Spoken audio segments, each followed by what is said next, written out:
నమస్తే ఓరుగలు 9 నేషన్ టీవీకి స్వాగతం. సీఎం హోదాలో తను నిత్యం 18 గంటలు పనిచేస్తున్నానని సీఎం రేవంత్ రెడ్డి అన్నారు. బసవతారకం క్యాన్సర్ హాస్పిటల్ 24వ వార్షికోత్సవంలో సీఎం రేవంత్ రెడ్డి పాల్గొన్నారు. ఈ సందర్భంగా ఆయన మాట్లాడుతూ ఎన్టీఆర్ ఆలోచనను కుటుంబ సభ్యులు కార్యరూపంలో పెట్టారని అన్నారు. క్యాన్సర్ను అరికట్టనేది గొప్ప ఆలోచన అని అన్నారు. భవిష్యత్తులోనూ బసవతారకంకు తోడుంటామని అన్నారు. ఆసుపత్రి విస్తరణకు సహకరిస్తామని సీఎం రేవంత్ రెడ్డి అన్నారు. నిత్యం ఎంతో మందికి ఆసుపత్రి సేవలు అందిస్తుందని తెలిపారు. శంషాబాద్ ఎయిర్పోర్ట్ పక్కన భూమి తీసుకుని మెడికల్ హబ్గా పెద్ద ఆసుపత్రి కట్టిస్తామని తెలిపారు. హైదరాబాద్కు వస్తే జబ్బు నయమవుతుందేనా అనేలా చేస్తామని అన్నారు. అభివృద్ధి సంక్షేమం తెలుగు రాష్ట్రాల పోటీ పడుతున్నాయని రేవంత్ రెడ్డి అన్నారు. 24వ వార్షికోత్సవానికి బాలకృష్ణ ఆహ్వానించారు. 30వ వార్షికోత్సవానికి కూడా తానే వస్తానని సీఎం రేవంత్ రెడ్డి అన్నారు.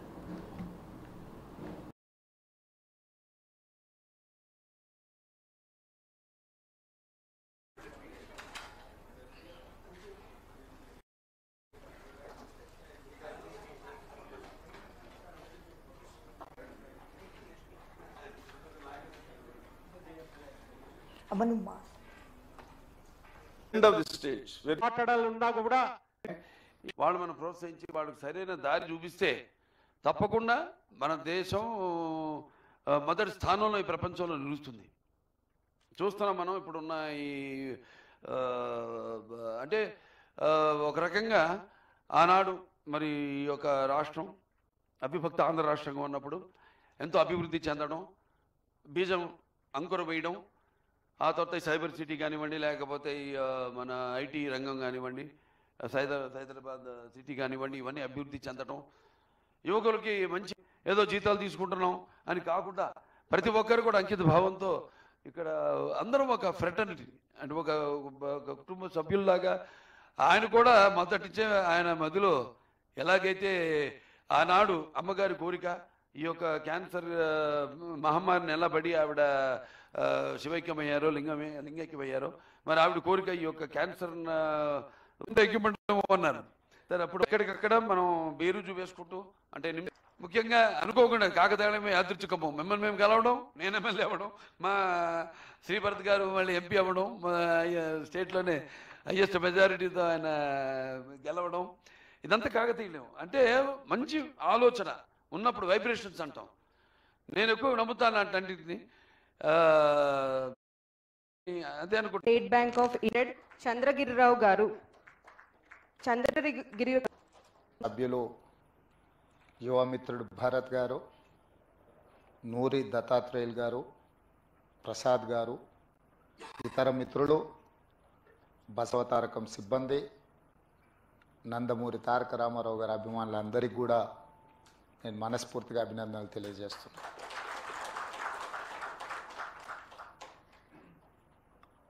నందమూరి తారక రామారావు గారు తన కుటుంబంలో జరిగిన ఒక విషాదకరమైన సంఘటన, బసవతారకమ్మకు క్యాన్సర్ రావడం ద్వారా వారిని కోల్పోవడం, కుటుంబంలో మనకు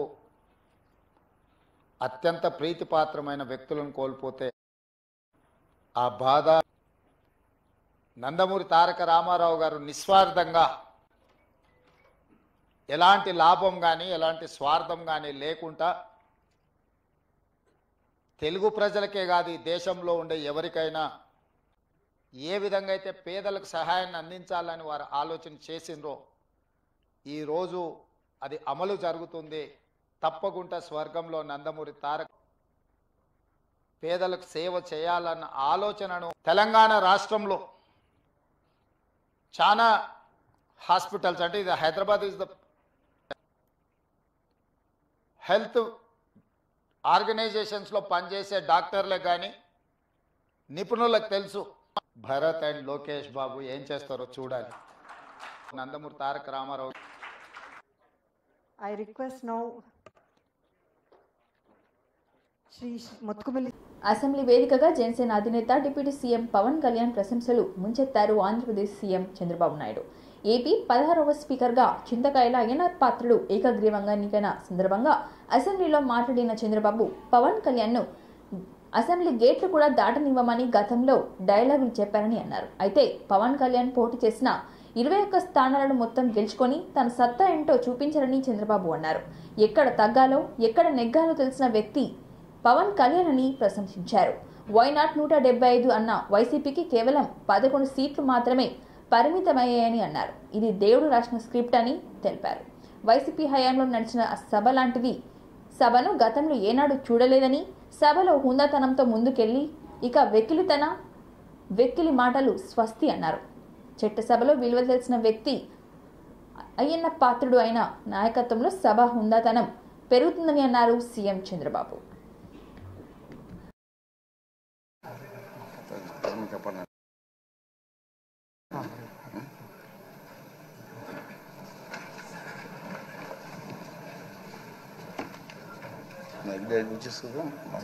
డైరెక్ట్ వచ్చేస్తా సార్.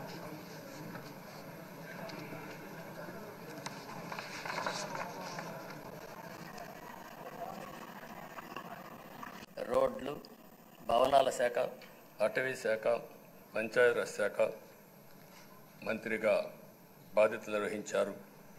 3 సార్లు R&B మినిస్టర్గా పనిచేశారు. అదేవిధంగా మనం ఒకసారి చూస్తే ఎప్పుడూ పోరాట యోధుడు, రాజీ పడని నాయకుడు, ఒక విశిష్టమైనటువంటి లక్ష్యాలుండే వ్యక్తి.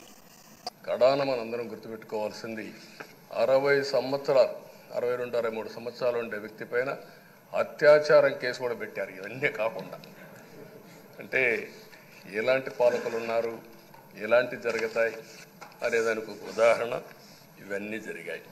మాట్లాడితే కనీసం యాక్షన్ తీసుకోవడానికి నాకు మైక్ ఇవ్వమని అడిగాను. మేము నిరసన తెలియజేసి ఎడతామని మైక్ అడిగితే మైక్ ఇవ్వలేదు. ఇవ్వకుండా మీరు చూస్తే మామూలు సంఘటన కాదు. ఇలాంటి పార్టీ వ్యక్తిని, రాజకీయాల్లో గౌరవాన్ని కాపాడే వ్యక్తిని, పార్టీని నమ్ముకున్న వ్యక్తిని మీరు ఎన్నుకున్నారు. ఈరోజు మనందరం కూడా గుర్తుపెట్టుకోవాల్సింది, ఇక్కడికి వచ్చినప్పుడు అవతల పార్టీ వాళ్ళు కూడా మనం ఎగతాడు చేయాల్సిన అవసరం లేదు. ప్రజలు పనిష్మెంట్ ఇచ్చారు. ఇదే హౌస్లో నేను చూశాను. ఇంకొక 4-5 సంవత్సరాల్లో ఎన్డీఏ ఆధ్వర్యంలో 3వ అతిపెద్ద ఆర్థిక వ్యవస్థ. ఒకసారి పార్లమెంట్లో అడుగుపెట్టిన మీకు Panchayati Raj, technical education, forest, R&B అనేక మంత్రిత్వ శాఖల్ని సమర్థవంతంగా నిర్వహించిన మీకు ఈ సభాధ్యక్షుడు, ఈ స్పీకర్ స్థానంలో కూర్చోవడం చాలా ఆనందంగా ఉంది. ఇన్ని దశాబ్దాలు ప్రజలు రాజకీయ జీవనంలో విభేదించడం అంటే ద్వేషించడం కాదు, సమస్యలు ఎట్లా పరిష్కరించాలని ఆలోచించే వ్యక్తి అయ్యన్న పాత్రుడు గారు. అయ్యన్న పాత్రుడు గారు అంటే ఒక పోరాటం, ఒక మీరు వెళ్ళి అందరు కార్యకర్తల్ని కాపాడండి అని తల్లి కూడా నాకు చెప్పడం జరిగింది. నేను అది ఎప్పుడూ మరవలేను. అయితే ఈ అనుభవం సభను చాలా తెలుగుదేశం పార్టీ స్థాపించారు. ఒక దేశానికి ఈ ముగ్గురు కూడా ఉత్తరాంధ్ర ప్రజలు ఇక్కడ తమరిని ఒకటే కోరుతా ఉన్నాం. ఈరోజు మీరు ఆ స్థానంలో కూర్చోండి. సభలోను సభ వెలుపల ఎట్లా అవకాశం ఇచ్చే ఎవరు లేరు, అందరికీ తెలుసు. నాకు సంఘానికి మిమ్మల్ని పరిమితం కాదు, అందరి నాయకుడు మా అయ్యన్న పాత్రుడు, అందరి పాత్రుడు మా అయ్యన్న పాత్రుడు అని చెప్తూ ఆల్ ద బెస్ట్ సార్. 14లో ముఖ్యమంత్రి అయిన తర్వాత ఎమ్మెల్సీగా మేము ఎగువ సభ ఒకసారి లోక్సభ సభ్యులు 4 సార్లు అంటే 16 సంవత్సరాలు గారు చూసుకోవాల్సినటువంటి అవసరం కూడా ప్రజల పైన ఉంది అని చెప్పి నేను ప్రజల యొక్క సమస్యలు మాట్లాడు.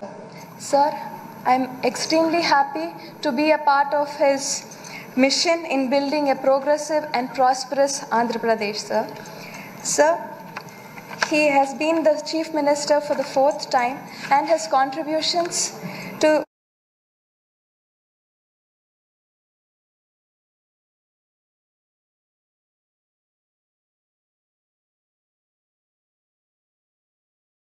రోజు నేను అక్కడికి రావటం జరిగింది అధ్యక్ష. మీరు దాడి చేసిన మీ ఇంటి పైన చిన్న విషయానికి పెద్ద ఇష్యూ చేసేసి వందలాది మంది పోలీసులు పెట్టి మీ ఇంటి పైన దాడి చేసి మిమ్మల్ని ఎంతో మానసికంగా. ప్రస్తుత ఆర్థిక సంవత్సరానికి గాను పూర్తి స్థాయి బడ్జెట్ను కేంద్ర ప్రభుత్వం సిద్ధం చేస్తోంది. ఇందులో భాగంగానే పలు రంగాల్లో ప్రతినిధులతో ఆ శాఖ ముందస్తు బడ్జెట్ సన్నాహక సమావేశాలు నిర్వహిస్తోంది. తాజాగా రాష్ట్ర కేంద్ర పాలిత ప్రాంతాల్లో ఆర్థిక మంత్రులతో కేంద్ర మంత్రి నిర్మలా సీతారామన్ శనివారం భేటీ అయ్యారు. ఢిల్లీలోని భారత్ మండపంలో ఈ సమావేశం జరిగింది. బడ్జెట్ రూపకల్పనపై రాష్ట్ర ఆర్థిక మంత్రులతో నిర్మలా సీతారామన్ సంప్రదింపులు జరిపారు. వార్షిక పదుపై వారి నుంచి సలహాలు, సూచనలు స్వీకరించారు. నిన్న ఎంఎస్ఎంఈ రంగ ప్రతినిధులతో ఆర్థిక మంత్రి సంప్రదింపులు జరిపారు. ఎన్నికల సంవత్సరంలో కావడంతో ఈ ఏడాది ఫిబ్రవరిలో కేంద్రం ఓటాన్ అకౌంట్ బడ్జెట్ను ప్రకటించింది.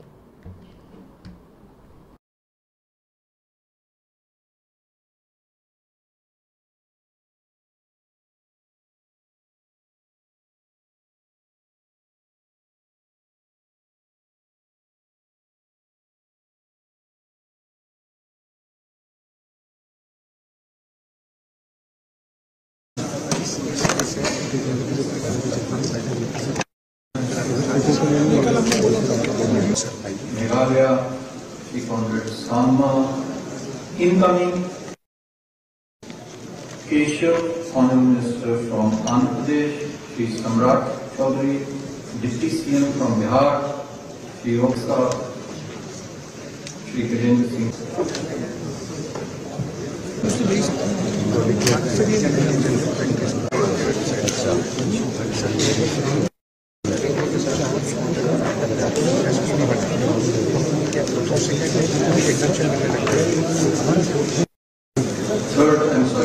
Third meeting of Haryana, Shri Jagdish Devra. Revenue Secretary Shri Sanjay Malhotra ji. So, for all those notices which were issued under Section 73, for the fiscal years 2017-18, 18-19 and 19-20, forward to pay the total amount before 31st March 2025. Input tax credit in respect of any invoice or debit note under Section 16(4) of the CGST Act through any GSTR 3B return filed up to, in order to reduce government litigation, the council appeals by turns and cases of both corrugated and non-corrugated paper or paper board. Sprinklers, including fire water sprinklers, will attract 12% GST, and to regularize the past practice on an as is where is basis.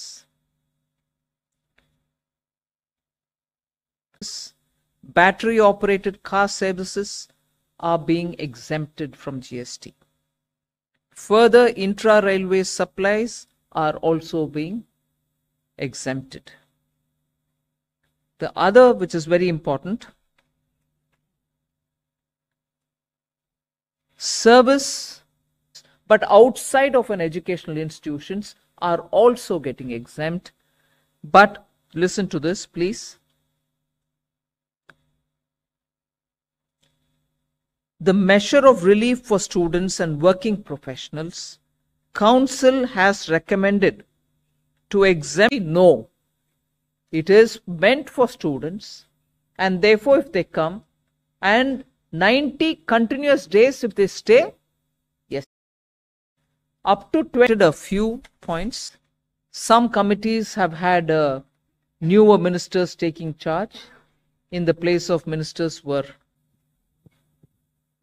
Just to clarify the operationality of the app. సింగరేణిని గత BRS ప్రభుత్వం పూర్తిగా ధ్వంసం చేసిందని కేంద్ర మంత్రి కిషన్ రెడ్డి విమర్శించారు. సింగరేణి కేసీఆర్ సర్కార్ పూర్తిగా నిర్వీర్యం చేసిందని, లాభాల్లో ఉన్న సింగరేణిని పూర్తిగా అప్పుల పాలు చేసిందని చెప్పారు. హైదరాబాద్ పార్టీ కార్యాలయంలో కిషన్ రెడ్డి మీడియాతో మాట్లాడుతూ బీఆర్ఎస్ పాలనలో ఏప్రిల్ 1, 2014 నాటికి సింగరేణి బ్యాంక్ అకౌంట్లో 3,500 కోట్లు ఉండేవని కిషన్ రెడ్డి చెప్పారు. 2014 ముందు సింగరేణి సంస్థ బ్యాంకులను డామినేట్ చేసిందని, అధిక వడ్డీలు ఎవరిస్తారని బ్యాంకులకు ఆఫర్ ఇచ్చిందని తెలిపారు. 2014 ముందు ఒక్కసారి కూడా ఉద్యోగులకు జీతాలు కట్ కాలేదని తెలిపారు. రాష్ట్ర ప్రభుత్వం సింగరేణి సంస్థకు 30,000 కోట్లు చెల్లించవలసి ఉందని అన్నారు కిషన్ రెడ్డి. సింగరేణి చెల్లించవలసిన బిల్లు సకాలంలో చెల్లించలేని పరిస్థితి ఉందని, కేసీఆర్ పాలనలో విద్యుత్ బకాయిలు సకాలంలో చెల్లించి ఉంటే ఈ పరిస్థితి ఉండేది కాదని అన్నారు కిషన్ రెడ్డి. సింగరేణికి విద్యుత్ సరఫరా చేసి సంస్థలకు కూడా నిధులు సకాలంలో ఇవ్వలేదని అన్నారు. సబ్సిడీ బిల్లులు చెల్లించకపోవడం కారణంగానే విద్యుత్ సంస్థలు నష్టాల్లో ఉన్నాయని చెప్పారు. 6% వడ్డీతో చెల్లించవలసిన బకాయిలను కూడా సింగరేణి చెల్లించలేదని అన్నారు. కేసీఆర్ సింగరేణి చేస్తున్న బొగ్గు సరఫరా బకాయిలు జెన్కోకు సకాలంలో చెల్లించలేదని, కేసీఆర్ తప్పుడు పాలన వల్లే సింగరేణికి అప్పులు చెల్లించవలసిన పరిస్థితి వచ్చిందని అన్నారు కిషన్ రెడ్డి.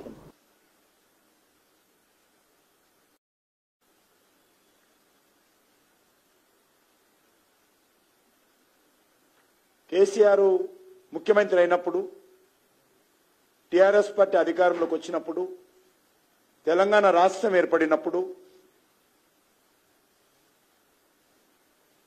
ఏప్రిల్ 1, 2014 నాటికి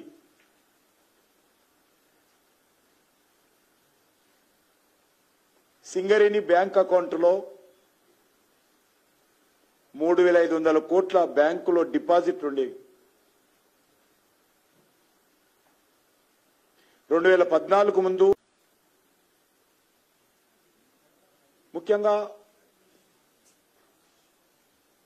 కేసీఆర్ గారు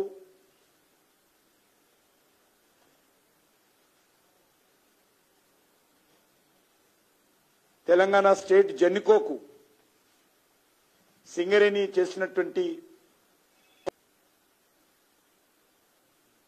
అదేవిధంగా ఈరోజు ఓవరాల్గా సబ్సిడీ బిల్లులు చెల్లించకపోవడం కారణంగా విద్యుత్ సంస్థలు తమ ఉద్యోగస్తులకు చివరకు ఒక కార్మికుడు డ్యూటీ షిఫ్ట్ మార్పు కావాలంటే కూడా అక్కడ ఉన్నటువంటి ఎమ్మెల్యేలు, ఎంపీల జోక్యం లేకుండా జరిగే పరిస్థితి లేదు.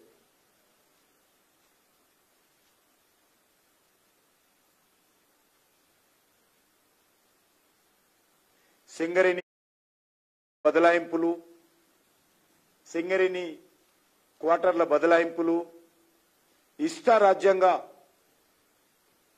ఎమ్మెల్యేలు, ఎంపీలు, కేసీఆర్ కుటుంబ సభ్యుల ఆదేశాలతో మరి ఉపయోగించుకున్న విషయాన్ని సందర్భంగా మనం చేస్తున్నాం.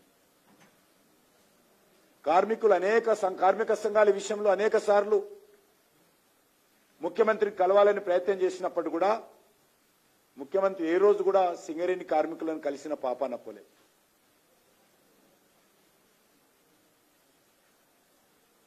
సింగరేణి చరిత్రలో బీఆర్ఎస్ హయాంలో జరిగినటువంటి రాజకీయ జోక్యము ఏ రోజు కూడా జరగలేదు.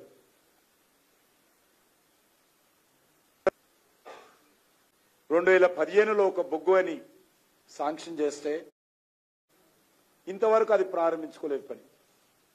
ఒరిస్సాలో వచ్చారు నామినేటెడ్ బేసిస్ మీద. అక్కడ రాష్ట్ర ప్రభుత్వం సకాలంలో చేయని తర్వాత తిన్న వైట్ పేపర్ మీద ప్రజలకు కావచ్చు సుమారు 37,000 కోట్ల రూపాయల ఆదాయం వచ్చింది. ఇందులో ఒక్క రూపాయి కూడా కేంద్ర ప్రభుత్వం తీసుకోదు. ఆన్ రికార్డు చెప్తా ఉన్నాను. బొగ్గు గనులు వేలం వేస్తే కేంద్ర ప్రభుత్వానికి ఒక్క వాళ్ళకు ఉందో లేదో నాకు తెలియదు. వాళ్ళు ఏ రోజు కూడా అభివృద్ధికి అడ్డంగా ఉండేటువంటి విధంగా మరి సుప్రీంకోర్టు ఇచ్చినటువంటి స్పిరిట్ను దృష్టి పెట్టుకుని ముందుకెళ్తామని ఈ సందర్భంగా మనం చేస్తా ఉన్నాను. తాడేపల్లిలోని వైఎస్ఆర్సీపీ పార్టీ కేంద్ర కార్యాలయాన్ని సిఆర్డీఏ అధికారులు కూల్చివేశారు. శనివారం ఉదయం 5:30 నుంచే పోలీసుల సమక్షంలో కూల్చివేత జరుగుతున్నాయి. ప్రొక్లైనర్లు, బుల్డోజర్లతో మున్సిపల్ అధికారులు అక్కడికి చేరుకున్నారు. స్లాబ్కు సిద్ధంగా ఉన్న భవనాన్ని కూల్చివేశారు. అదే సమయంలో ప్రాంతానికి వైసీపీ నేతలు, కార్యకర్తలు ఎవరు వెళ్లకుండా గేట్లు వేసి భారీగా పోలీసులను మోహరించారు. నిర్మాణంలో ఉన్న ఆ భవనాన్ని కూల్చేయాలన్న సిఆర్డీఏ ప్రిలిమినరీ ప్రొసీడింగ్స్ ను సవాల్ చేస్తూ వైఎస్ఆర్సీపీ ఇదివరకే హైకోర్టును ఆశ్రయించింది.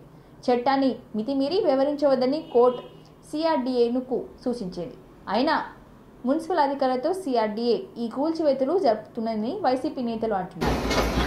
సిఆర్డీఏ కమిషనర్కు హైకోర్టు ఆదేశాలు తెలియజేసి వైఎస్ఆర్సీపీ న్యాయవాది అయినప్పటికీ కూడా తాడపల్లిలోని నిర్మాణం ఉన్న వైఎస్ఆర్సీపీ కార్యాలయాన్ని కూల్చివేసింది కూటమి ప్రభుత్వం.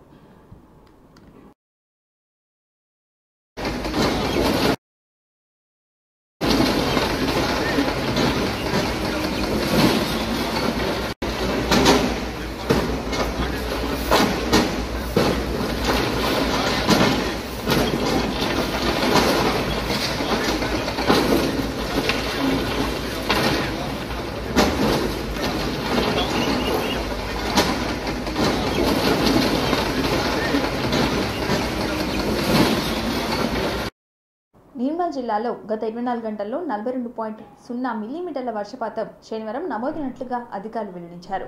అత్యధిక వర్షపాతం ముదోల్లో 92.2 మిల్లీమీటర్ల వర్షపాతం నమోదైంది.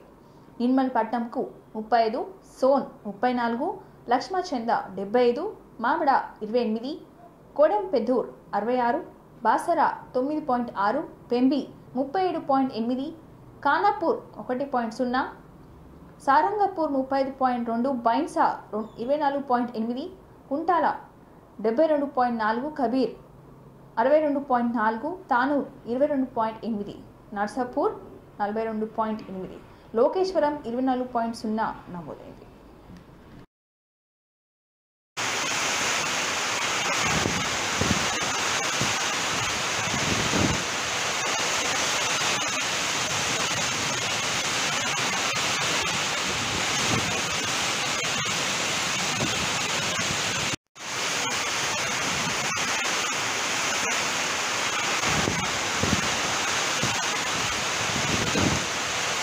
దేశంలోని గిరిజనుల కోసం జాతీయ స్థాయిలో ఎస్టీ కమిషన్ పనిచేస్తుందని జాతీయ ఎస్టీ కమిషన్ సభ్యులు జాటోత్ హుసేన్ నాయక్ అన్నారు. శనివారం హన్మకొండ జిల్లా కలెక్టరేట్లోని జిల్లా అదనపు కలెక్టర్ రాధికా గుప్తా వెంకటరెడ్డితో కలిసి వైద్య, ఆరోగ్య, గిరిజన హాస్టళ్ల తదితర అంశాలపై DMHO doctor Sambasivarao, Warangal MGM ఆసుపత్రి సూపరింటెండెంట్ డాక్టర్ చంద్రశేఖర్, ఇతర వైద్య అధికారులతో పాటు వివిధ శాఖల అధికారులతో సమీక్ష సమావేశం నిర్వహించారు. ఈ సందర్భంగా జాతీయ ఎస్టీ కమిషన్ సభ్యులు జాటోత్ హుసేన్ నాయక్ మాట్లాడుతూ క్యాన్సర్ పేషెంట్ల కోసం కేంద్ర ప్రభుత్వం పథకాన్ని తీసుకువచ్చిందని, ఈ పథకం ద్వారా క్యాన్సర్ వైద్యాన్ని 15 లక్షల రూపాయలు అందజేస్తుందని అన్నారు. ఈ పథకం గురించి ప్రచారం కల్పిస్తే అవసరార్థులకు ఎంతగానో ఉపయోగపడుతుందని పేర్కొన్నారు. ప్రజల ఆరోగ్యం పట్ల జిల్లా అధికారులు, వైద్యాధికారులు ప్రత్యేక శ్రద్ధ వహించాలని అన్నారు.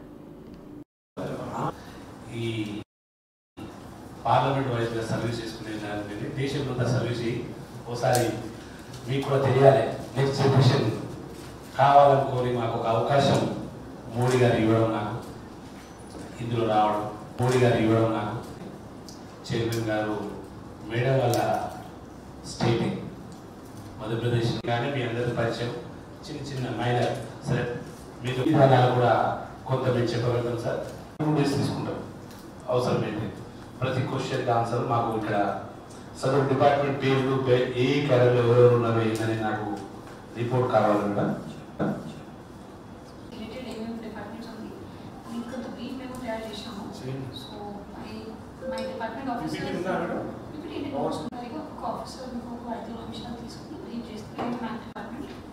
ఇక్కడ ఒక గ్రామీణ స్థాయిలో కూడా ఒక వైద్యం ద్వారా పూర్తి స్థాయిలో ఉందా సార్?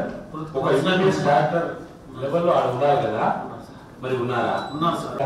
కాలేదు, వాళ్ళకు రావట్లేదని వాదన అయితే ఇప్పిస్తుంది. సో తర్వాత PMSY KMCలో ఉంది sir, that is also under the administrative control of MGM. So అది 250 బెడెడ్. సో ఓవరాల్గా we're catering 1500 beds sir in MGM hospital. అంటే sir 1500 beds sanction beds. So we're having 1898 beds ఒక బెడ్ మీద.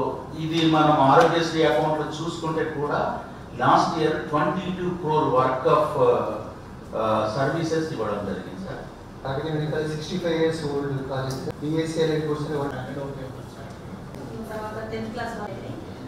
100% girls 8 మంది girls మన counselling జరుగుతుంది sir. IITలో 8 girls వచ్చాయి. మా వరంగల్ బిడ్డలు మీడియా మిత్రులందరికీ నమస్కారం.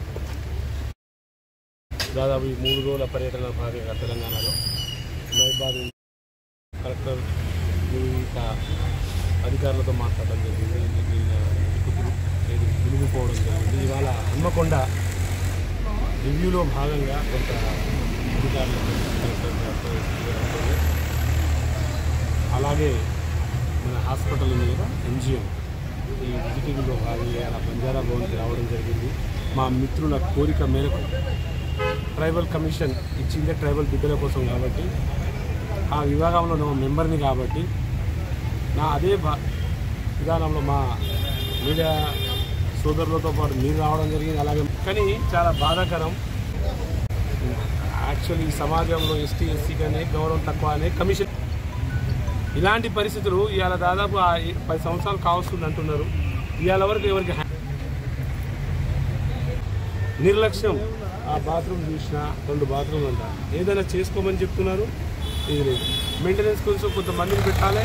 కిచెన్ రూమ్ చూస్తారా ఏంది అంటే ఏంది అంటే పాపులేషన్ వైజ్గా వాళ్ళు ఎక్కువ ఉన్నారని వాళ్ళకి ఏమైనా వివక్ష చూపిస్తారా?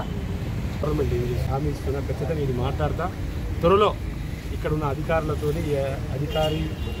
అధికారులు ఎవరైనా నిర్లక్ష్యం వహిస్తే ఖచ్చితంగా వాళ్ళకు సహించేదైతే లేదు. ఇంతటితో ఈ వార్తలు సమాప్తం. మరిన్ని వార్తలతో మళ్ళీ కలుద్దాం. చూస్తూనే ఉండండి ఓరుగల్లు 9 నేషనల్ టీవీ.